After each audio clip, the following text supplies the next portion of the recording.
We begin by honoring John Lewis, who has died at the age of 80 after battling pancreatic cancer. This is the scene this morning at the John Lewis mural turned memorial in Atlanta. And in Washington, the flag over the Capitol flying at half-staff. Lewis was a towering figure in the fight for civil rights, a moral compass whose message and life's work has left an indelible mark on our nation. He worked alongside Martin Luther King Jr., chaired the Student Nonviolent Coordinating Committee. In Selma, he was beaten at the hands of a state trooper on what's known as Bloody Sunday.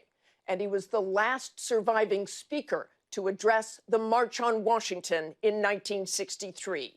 But his legacy will live on, his voice amplified as America reckons with racism.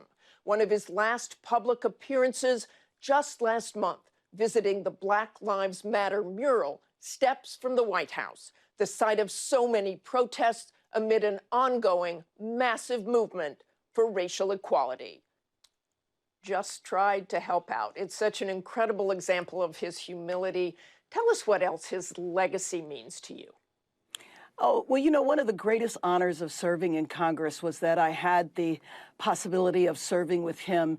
And I think his legacy to our country is that he devoted his life to fighting for justice and being a moral compass. I think one of the best ways that we could honor him is to make sure that the Voting Rights Act passed that is sitting over in the Senate and has been there for over 200 days. So I think that he just taught us so many lessons in that regard, and he's going to be so sorely missed. That day, he was at an organization that I started. I wanted him to meet 2 generations of young people that he influenced, and I wanted them to have an opportunity to tell him what he meant to them. So it was a memorable day for me. I'm sure it was. You have also spoken about how he insisted that you just call him John, not Mr. Lewis or Congressman Lewis. Can you tell us more about his personality, his levity, and how you saw it shape his work? Absolutely. He's such a calm figure, but a calm figure that was rock solid. And so, yes, he said to me, "Karen, would you please just call me John?" And I said, "No, Mr. Lewis, I'm never going to call you John. You are just an icon. The nation lost an icon. The House lost the most respected member of the House of Representatives. And the Congressional Black Caucus lost a member of our family." I do want to ask you about one of your tweets. You called on President Trump to stay silent about Lewis's death, saying, "Please say nothing, please don't comment." Hours later, President Trump did tweet condolences for Lewis and his family, but it's no secret that John Lewis and Trump had an adversarial relationship. What's your hope for how the congressman will be honored in this time of political and racial division? Well, I know he will be honored properly, again, because he was the most respected member of the House, respected by the Senate, respected by both parties. I remember one time when one of my Republican colleagues put an amendment forward that was going to cut money for voting rights enforcement. And Mr. Lewis was in his office, heard about it, ran on the floor, gave a speech. That Republican member publicly apologized and withdrew his amendment. My concern, and I'm glad that the president's tweet was appropriate after mine, but I think that we need to have the flags at half-mast until he is laid to rest.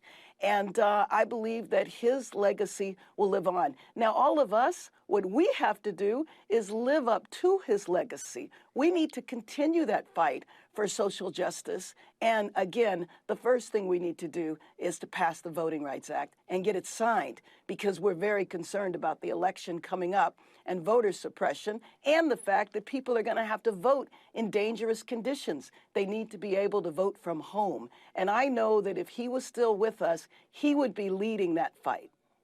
And thanks so much for that. And Congressman Demings, I want to turn to you.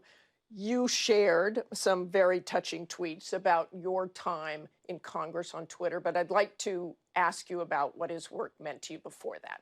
Of course, another civil rights leader died this week as well, Reverend C.T. Vivian. You grew up in the segregated South in the 60s in segregated schools.